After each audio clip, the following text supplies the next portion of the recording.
นี่ใช้ชีวิตอยู่กันจะคนในเฮือนชานนะอยู่บ่คันลูกสาวบ่ได้เข้ามาเลยอยู่กัน8 คน8 คนแม่นครอบครัวเดียวเบิดครอบครัวเดียวหมดอ่าต่อโพดโพหลีดิเนาะนี่คือความจริงเนาะความจริงโทษเด้อเอ้ยชื่อจังได๋ชื่อตุ๊กเอ้ยตุ๊กแม่นปาเด้อ8 คน9 คนนั่นครอบครัวเดียวเบิดแม่นข่อยอึ้งแฮงเนี่ยนี่นะ แสดงว่าอยู่นี่ก็คือเจ้าเล่านะบ่ได้มีดินตัวเองบ่ไปขอกับเจ้าอยู่แม่นอันนี้ก็ดาวเพิ่นขอผ่อนเพิ่นแต่ละเดือนต่อแต่ละมื้อนี่ขออนุญาตถามนะพากันกินข้าวกินน้ำกับหยังบางมื้อก็คันพัวหาบ่ได้ก็ได้กินคันเพิ่นหาบ่ได้ก็บ่ได้กินนักเดือก็มาขอเฮือนเอื้อยน้องขอเฮือนแม่แต้วหรือก็เฮือนแม่วอน8-9 คนนั่นเด้แม่น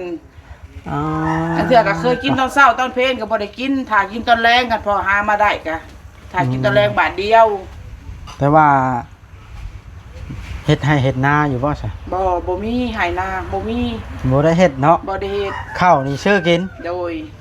บ่แต่เบิดเดือนนึงจักกระสอบข้าวสารมื้อนึงมามื้อนึง4 โล 4-5 โลป่าเด้อแล้วทางพ่อเพิ่นเฮ็ดงานแบบใดจังกูเพิ่นเฮ็ดเวียกก่อสร้าง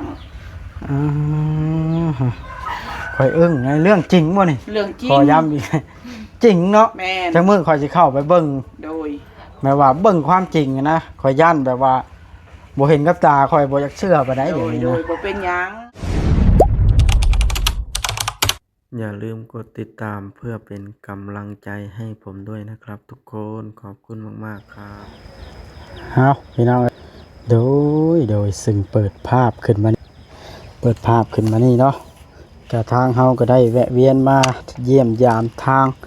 บ้านชาวใบไอ้เทิดหรือว่าบ้านป้าแต้วมาฮอดก็พอดีว่าถ่ายชาวใบแล้วก็มาแวะเบิ่งป้าแต้วเยี่ยมยามเบิ่งก่อนพี่น้องเอ้ยโตพี่น้องเอ้ยบ่ได้เข้ามาเฮิงก็แปลกหูแปลกตาหลายอย่างอยู่ได้ล่ะพี่น้องเอ้ยเนาะเฮือนชานลานแป้นก็โอ้โตเฮือนใหญ่นี่สิคักอยู่นี่เบิ่งเด้อสิรีวิวให้เบิ่งเป็นสีดำสไตล์เฮือนต่างประเทศพี่น้องเอ้ยโอ้ต่อโอ้มันใหญ่มันกว้างแบบมันตื้นอยู่คือโรงงานหลักหมายมาทางนี้พี่น้องเฮือนป้าวอนแต่ว่าบ่เห็นป้าวอนเด้อพี่น้องมีแต่ลุงคำดีเบาหลีกำลังทายอยู่หั่นดิเนาะแต่ว่าเฮาสิชามพาดเบิ่งป้าแตวถามข่าวก่อนพี่น้องเอ้ยเป็นจังใดกินอยู่จังใดซุมื้อนี่เนาะเฮาก็บ่ได้เข้ามาแต่โดนเด้พี่น้องเอ้ยเฮาก็เลยสิถามไทยเรื่องราวก่อนพี่น้องเอ้ย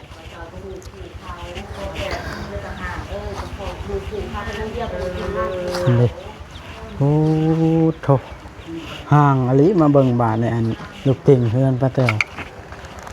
นี่เนาะเนาะประมาณนี้เขาว่าหลายคนแท้เนาะนี่มันไผแน่มานี่ไปเข้าไปทักทายเบิ่งสักก่อนพี่น้องเอ้ยเป็นจังใดคือว่าหลายคนแท้เนาะบัดนี้โอ้นางเต็มเพื่อนชานกับเพิ่นได้อันนี่เพิ่นก็อยู่แต่กะล่างนะบาดนี้เพิ่นได้เทพื้นแล้วสะอาดหูสะอาดตาแล้วบาดนี้คือสิบ่เปื้อนดอกฝนตกก็ได้โดยถ้าสบายดีเด้อคือว่าหลายคนแท้นี่ลูกหลานแล้วมาอยู่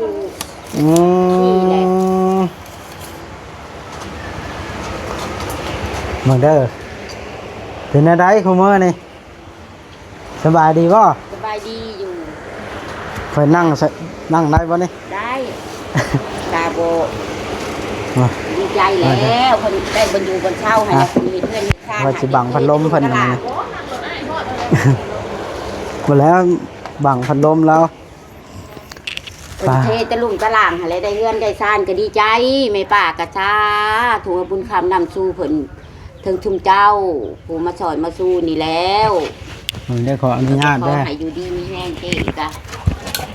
เป็นอะไรคือว่าหลายคนแท้นี่มาใช้ลูกหลานในป้าแต๋วหลานก็มาปลูกตูบอยู่นี่เด้ทางขึ้นเขาหัวช้างอันนี้มาอยู่พี่แล้วซื้อดินหันดาวซื้อเพิ่นนั่งปลูกดาวเอาแล้วก็ท่านทองเงินทะเลขน้อยแล้วก็กู้ยูแล้วก็รับดินน้ำนาเช้า ตั้งแต่น่ะสาวกับปรินน้ โอ้แสดงว่าผู้ที่เจ้าเว้าถึงตอนนั้นน่ะ ำโด บ่ ยแม่นางตาดำหั่นแหละ เออ ไปเสาเพื่อนเขาอยู่เดือนล้านป้ายเจ้าบ่มีปัญญาเจ้าถูกเจ้าอยากลูกเจ้าหลาย ก็เลยออกมาอยู่พี่บัด เล นี้ ยออกมาอยู่พี่แล้วเขาลีขึ้นอีต้นแล้วเขาให้ดาวดินกับดินกะแบบดาวเอาเงินให้ทะเล็กทะหน่อย แต่เป็นเดือนละล้านป้าย ดาวดินกับเจ้า โดย ดินกว้างบ่ กวางเติบทำดินไม่ป่านี่แหละหรือว่ากัวนี่แหละ กว้างซ้ำนี่ โดย 30คูณ60ทางหน้า30ความยาวน่ะ60 บ่ 60 ต เม ก ตร รู้ว่ากว้างพิลึกแท้ สอง มัน หาล้าน 25ล้านกีบนี่ แม่น กว้างซ้ำนั้นได้ มีหนังสือบอก หากบ่มีหนังสือ เอาแล้วซื้อแบบใดซะซื้อบ่มีหนังสือ มีแต่ใบนำไส้ เพิ่ เพิ่ น น ก็ ว่า ว่าเสียอันนั้นซื้อดินนี่มีหนังสือแล้วบัดนี้เราคิดว่าเขาให้จ่ายเงินพอแล้วก็ออกมา จ่ายก่อนนะจ่ายรายบันไดนะ จ่ายแต่ละเดือนเหรอ จ่ายแต่ละเดือนเอา ไปวางก่อนนะวางเขาเท่า ว่า ไห เพิ่ ร่ นบ่ได้วางแบบว่าคนหักแพงกันเพิ่นขึ้นอีดูหั่นนะเพิ่นอีต้น เอาผู้ใดก็ผู้อยู่ผู้นั้นบ่ แม่น อันนี้ได้ซะ อันนี้ก็อยู่ลูกสาว ลูกสาวเจ้าบ่นี่ แม่น อันนั้นได้ซะ อันนั้นร้านน่ะนะ อยู่น้ำกันบ่น่ะ บ่อันนี้เขามาแต่ในเมืองกับ โอ้มากับ นางยุย อ๋อ เห็นเนี่ยกับเฮา ก็เลยมานี่หยุดงานออกมาเล่น แต่กี้บ่ได้เฮ็ดเลยนางยุยให้เขาเฮ็ดเวียกน้ำติดต่อเขาเฮ็ดเวียกน้ำงานของ เอา มา โอ้ ผักเวียกแล้วก็ออกมาหลินน้ำแม่ แล้วเพิ่นมาแต่โดนแล้วบ่มาปลูกตูบอยู่นะ มาอยู่ประมาณเดือนปลายนี่ ประมาณเดือนปลาย จักคนหาอยู่ตูบอยู่พุ่น อยู่บ่ หลายเลย ก็7คนรวมทั้งหมดทั้งพ่อทั้งแม่ก็เป็น9 แล้วบัดนี้กินอยู่จังได๋น่ะคือว่าหลายคนแท้น่ะ ก็คือเก่าแบบว่าหอดหิวแบบ มือได้กินมือบ่ได้กินว่านั่นซะกันพัวหาได้ก็ได้กินกับเพิ่นหาบ่ได้ก็บ่ได้กิน เอาขออนุญาตถามตรงๆในแบบว่าเฮ็ดงานหยังซื้อนะซื้อ อันเฮ็ดแบบ ข้าวกินเลี้ยง งาน ชีพ ก่อสร้างเลยไปเป็นกรรมกรเขามือ100,000หา200,000 ให้นะตะกร้าได้เฮ็ด บ่มี บ่ได้เฮ็ด บ่มีคือแม่บ้านน่ะบ่มี เอ้าบ้านนี่พี่น้องไอ้นักแล้ว ก็ถือว่าเฮ็ดงานเลี้ยงครอบครัวเดี๋ยวนี้มีจักคนผู้เฮ็ดน่ะ มี มี2คน 2 คน 2 คน เลย พ่อหัน พ่อกับลูกนี่ ลูกสาวผู้นี้ โอ้เฮ็ดอยู่ไสล่ะ อยู่ในเมืองขายเครื่องน้ำจีน โอ้เป็นลูกน้องให้เวียด โดย พ่อได้จ้ะ พ่อหาไปเป็นกรรมกรเขาหยอดกินเงินวันลังบ่อนกับวัน300,000ลังบ่อนกับ200,000 โอ้ถ้าบ่มีคนจ้างก็ถือว่า ถ้าบ่ บ่ มี ได้ คนจ้างก็ถือว่าบ่ได้กินหยัง อ่า ก็ได้เงินมาก็ซื้อข้าวเธอ20โลเธอ10โล คอยเงิดบ่อนเดียวที่ว่าอยู่ตูบใหญ่มันได้9คนบ่ เก้าคน นอนนํกันเลย นอนเรียน เสาเฮือนกะว่าคนญาติบักขาสำค้าลูกนี่แหละเสาเฮื เสา อน ไม่ กะ วิกไปตัดเสาไม่วิกเพิ่น บ่ ยามลมก็โอนเอ็นก็สำเฮือนนกกังแก้นี่แหละบ่แม่นว่าสิลูกสลานดอกก็ดีว่าความจริง บ่มีเงินซื้อเท่าต้าเนี่ยเอาให้กับน้าสาวนี่เนี่ยเอาให้กับแม่แต้วเอา หลาน ให้ เคยเอาให้ ไป แม่ มุ่ง สักที ค่อยพังเบิ่งจากสถานการณ์กันคำเว้าที่พังมาไปอยู่ดินนั่นน่ะคือสิไปแบบว่าขออยู่นะความหมายเนาะ เด็กนั่นแหละไป ว่าเพิ่นเลยบ่จักแนวเว้าเลยเพิ่นว่าให้พรให้เศร้าจังซั่น ให้ จัง พ ซี่ รเพิ่นว่าให้พร โยราคามัน30คูณ60สิราคา25ล้าน โดย มันบ่มีนะป้าแต๋ว เขาว่าชาวหาล้านนี่เป็นลูก สอง ล้าน ล้านมันว่าตั้งให้ตั้งว่าซอยอยากให้อยู่เพิ่นขึ้นอีดู ว่าดินกับบุญ มันอยู่ป่าบ่หรือว่าอะไร เพิ่นทางแล้วเพิ่นทางเนี่ย ใหญ่ก็ไปนี่จะไปนี่ก็บ่ได้ไกลจะก็เลี้ยวเห็นโลด ดินอันนั้นน่ะมีเจ้าของข้างในบ่ มี แต่ว่าหากบ่ได้มีใบตาดอกตาดินของท้องมันยังบ่มีเนาะ แม่นบ่มีใบตะดอกตะดินมีแต่ใบนำไส้ โอ้ตัว ถ้าว่าลาดลวงมายึดเอากะเพิ่นอยากได้เฮาก็ได้ส่งเพิ่น บ่แล้วในกรณีแบบนี้ถ้าเฮามีใบน้ำใช้เป็นเจ้าของแล้ว เวลาเพิ่นลงมาเฮ็ดใบตาดินเฮาก็ต้องได้เฮ็ดแล้วถ้ามันเป็นดินเฮาแล้วหั่นนะ ใช่เงินได้ใช่ไหมก็อยู่ไปได้ คำบ่เฮ็ดมันก็บ่ได้แล้วป้าแต๋ว ตัวนี้ก็ขออนุญาตมาทำคันนี้คือคู่มือนี่ก็บ่มีปัญญาว่าสิมีเงินเฮ็ดใบตาดอกตาดินก็อยู่ไปแบบวันๆแบบว่าซ้ำๆว่ามืดอายุอันเนี้ยนะใช่ไหม เดี๋ยวค่อยสิถามเลยนะอยู่9คนน่ะแบบว่าครอบครัวเดียวเบิดบ่นะ แม่นลูกหัด7คนพ่อกับแม่ แล้วเป็น9คน ผู้นี้ผู้กก แม่น จักปีแล้วผู้กกเนี่ยเลย 24ปี แล้ว4 ปีขึ้นอยู่นี่ได้ จ้ะ แ ตัวใหญ่คือแม่และคือคนแก่ ตะกี้บ่ได้ใหญ่บ่ได้อ้วน ตะกี้บ่ได้ตุ้ยมันกระจอนี่เนาะ บ่แล้วลาวก็บ่ได้คือคนแก่แต่ว่าเพียงตัวใหญ่ซื่อๆ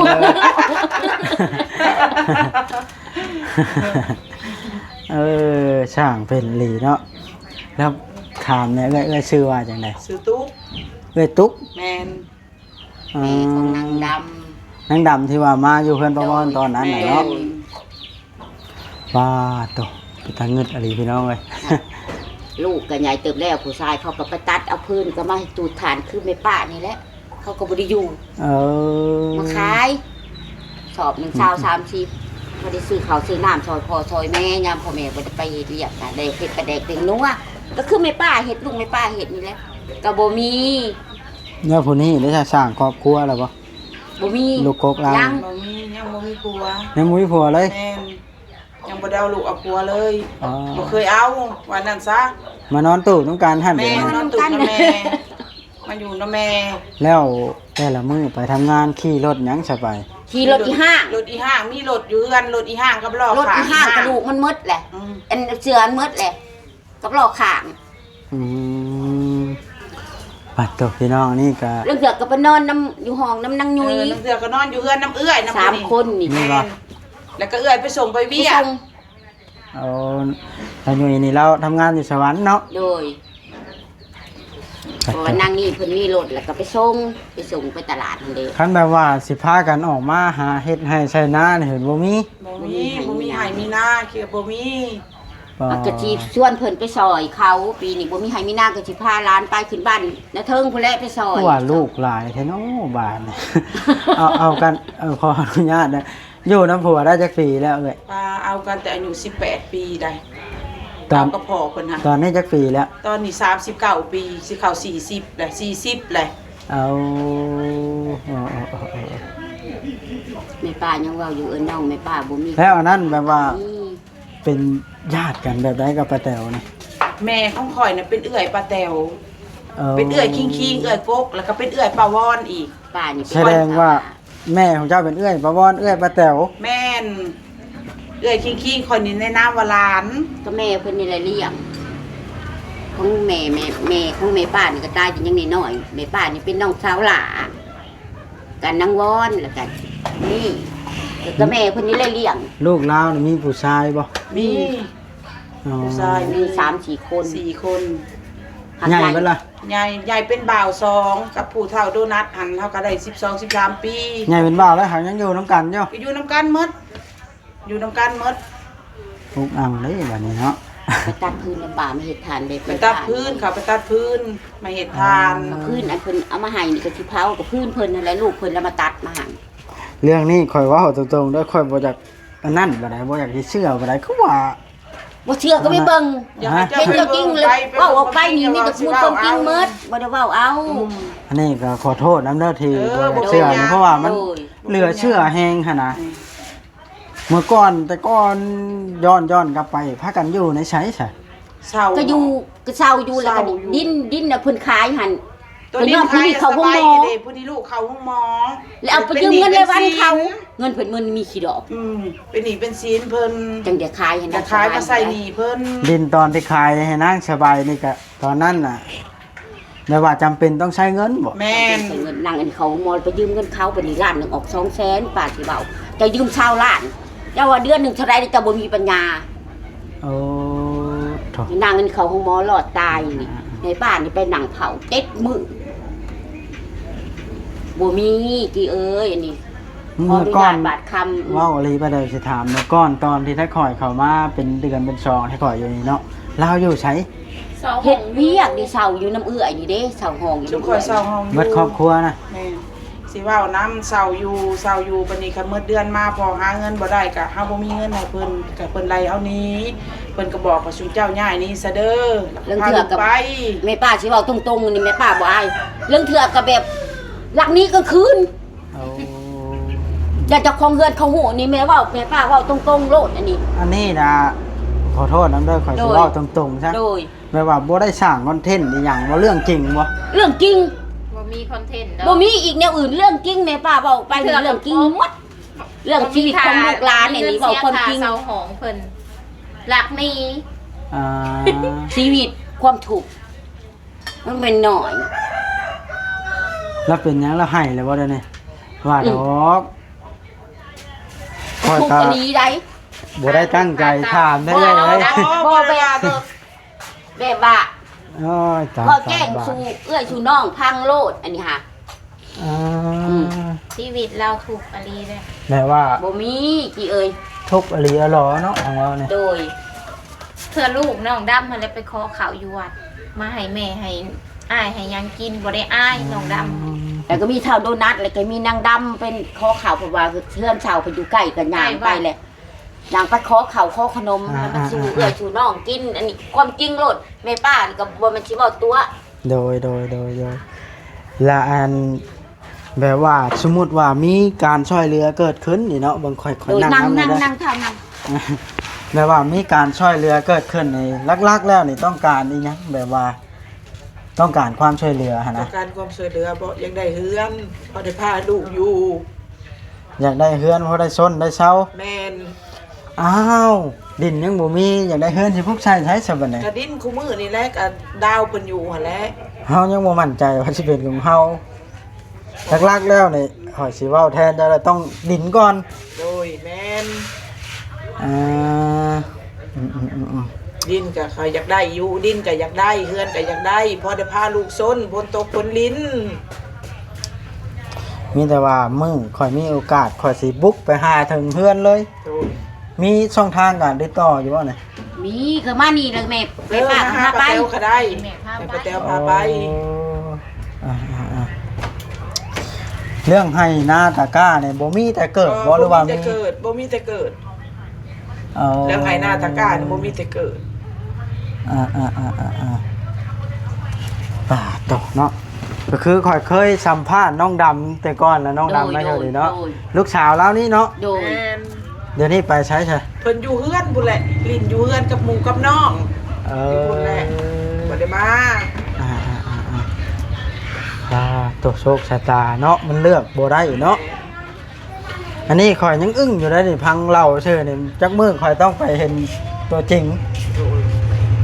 จักมือข่อยสิตามเขาไปฮอดเพื่อนเลย ทำแล้วมอนเอ้ยไปถ่ายเรื่องเถือเพิ่นเป็นอีดู เดี๋ยวข่อยผมว่าพออนุญาตน้ำข่อยพังนี่ข่อยเริ่มอุกเดี๋ยวนี้นี่ โดย แม่ว่าจะคือมันเหลือเชื่อแห้งอะนะ ก็บ่ได้ มันหลายคนเด้ โดยก็ว่าตัวจริง เข้าน้ำทำปลานี่ได้ชื่อแม่นบ่ ชื่อ ได้ซื้อ ลังเถือก็บ่ได้กินก็นอนความท้อนี่ป้าว่าตัวจริงบ่ได้หาเรื่อง อ๋อชื่อเข้ากิน ชื่อเขากิน เทื่อได้ก็ซื้อเทื่อบ่ได้ก็อด โดย ก็สบายดีเด้อทางต่อเด้อ เด้อๆสบายบ่ได้น้ำสางค่านี่ หยังข่อยเว้าเวียกเว้างานอยู่ผู้ใดสิไปถ่ายผู้สาวมันบ่แม่นแนว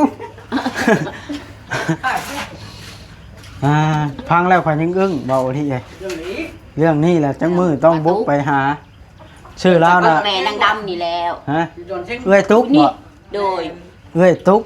มาอยู่นี่แล้วมาอยู่แถวก็ มาอ สร้าง ยู่เดือนปลายแล้วพุกตูกเอาชักกะชีกลับไปเพิ่นแม่ป้าหั่นแล้ว ดวงนี้จังทันนะบอก บ่ บ่ เพิ่นทานขึ้นเขาว่าสร้างนี่นะ อืมพังแล้วนี่เบาลิอาจสิอึ้งกว่าที่ได้คิด เพราะว่าข่อยผู้พังนี่ข่อยอึ้งให้จังมือข่อยต้องไปสัมภาษณ์เพราะว่าถ้ามี FC หรือว่าผู้รักผู้ใหญ่เพิ่นสนใจเคสนี้สามารถติดต่อหรือว่าคอมเมนต์บอกว่าว่อนให้ไปถ่ายอีกเด้อพี่น้องเด้อ โดยสาธุแล้วขอให้เพิ่นช่วยเพิ่นสู้ ข่อยก็เคยได้ยินอยู่ใดตะกี้แต่ว่าข่อยก็บ่ได้ใช้ใจเพราะว่ามันสิบ่เลวร้ายปานนี้หั้นนะ ก็แม่นเลยแม่ป้าก็ลูกหลานมาอยู่นี่ก็ดีใจคือว่าได้มีมื้อนึงคนเนี้ยเพิ่นมาหานางสบายแล้วเพิ่นเกิดกันที่เว้ามีบันได เล่นบอกกับแม่ เอา ต้องมาช่วยกันทาย ต้องช่วยกันปั้นเนาะอย่างน้อยก็ได้บ่ได้หยังก็ได้ข้าวกินก็ยังดีเนาะ โดย รุ่นละหลายเนาะ อ่า แม่นางดำบอก โดย แม่เท้าตุ้ย แม่ทำตัว ผู้หนึงอันนี้ผู้อ้ายเราน่ะผู้เราให้ อัน เก่ง อันนั้นโดนัท เท่าโดนัทนางดำกับเท่าโดนัทเท่าโดนัทเนี่ยเป็นนายนางด อุกใจเด้ นี่แล้วว่าป้าเขาเอานำที่วัดที่ว่ามากิน อุกใจเรื่องที่ว่ามาอยู่9คนผัดปุกตูบน้อยๆอยู่สินอนกันจังได๋ข่อยอยากไปเบิ่งขนาดเด้นะ มาเลยจ้า ไปแม่เบิ่งเลยเป็นอะไรมานี่ ใจบุญนี่แล้วให้ผู้ช่วยผู้สู้นำตาพอได้มีบนอยู่บนเช่าลูกเต้ากระลาย ต้องกันเชนุ้ยเฮ้ยมื้อหน้าจะโทรหาไปโต๊ะเดี๋ยวจะเข้าไปเบิ่งบอกว่าเลย มีแต่ว่ามื้อหน้ามื้อมีเวลาข่อยสิเข้าไปเบิ่งซะแนวใดก็ได้คันว่ามานี่มัน จ้าถูก ค่ำแล้ว เข้า ค่อ ไป ย เบิ่งเรื่องเถือว่าผู้ใหญ่ใจบุญเพิ่นซอยเพิ่นสู้อุปถัมภ์คำสู้ก็มีพอได้กินข้าวกินน้ำ อยากเข้าไปเบิ่งแบบว่าความจริงหั้นนะ โดย สิแม่น ไป มี เบิ่งก็เห็นแล้ว 9คนข่อยเงือดแห้งเดี๋ยวนี้ ไปเบิ่งก็เห็นแล้ว เฮือนจังห้องเดี๋ยวนี้ฮะ เพื่อนเฮ็ดเป็นห้องนอนแล้วก็เฮ็ดเป็นเกยนั่ง ขันเอาแบบครึ่งหนึงอะนะ แป้นกะแป้นปูกับเอื้อน้องเอาให้ไม้อันคือเฮือนกับเอาไม้ติ้ว ใส่กับไม้ต้นวิก สังกะสีขาด สังกะสีขาดก็เอาแนวสกอตติดเอาแนว โตแม่ป้าหลุดออกคันนี้เลยแม่ป้าเอาให้กับร้านเคยเอาให้ ตุ๊กเนาะเอ้ยตุ๊ก โด โอ้ ย ข่อยจำชื่อได้แล้ว มีแต่ว่ามื้อหน้าเด้อ โดย หรือว่ามีเวลาข่อยสิเข้าไปเยี่ยมยามเบิ่ง ใจบุญคุณชอคุณสู้พอได้มีบนอยู่บนเช้า อ่า ลูกสะเก้าเท่าชัว ก็ถือว่าเคสนี้ก็พอสมควรอยู่จากที่ฟังมาเนาะ กะหลีแม่ป้ายังเคยเว้าอยู่แม่ป้าก็น้องแม่ป้านี่บ่เคยว่ามีผู้หางต่างมีแต่คนโกนกระดุมทุกหน้าใครไผสิทอดไผก็ทอดบ่ได้ โดยมีแต่ว่ามื้อหน้าเด้อก็สิเข้าไปเบิ่งความจริงเป็นจังใดเด้อ โดย สู้สบายดี ขอบใจ